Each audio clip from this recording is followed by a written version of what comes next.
Hej, jeg vil gerne vise jer den nye trøje, vi har fået udviklet til NXM-løbene i samarbejde med Yeti.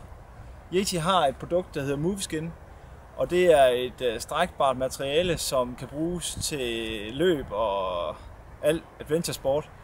Og så samtidig med det, så er der udviklet noget, som hedder en windshell, som er den vind- og vandafvisende front og et stykke på ryggen, som har den her funktion, at hvis det er sådan, at det bliver vådt, så er det stadigvæk hurtigt tørrende, men også når du kommer op af vandet, for eksempel våd mudderpassage, så vil du stadigvæk have varme på kroppen, fordi windshellen er i, og derved så bliver du ikke kølet ned på samme måde, som du gør med en almindelig løbetrøje.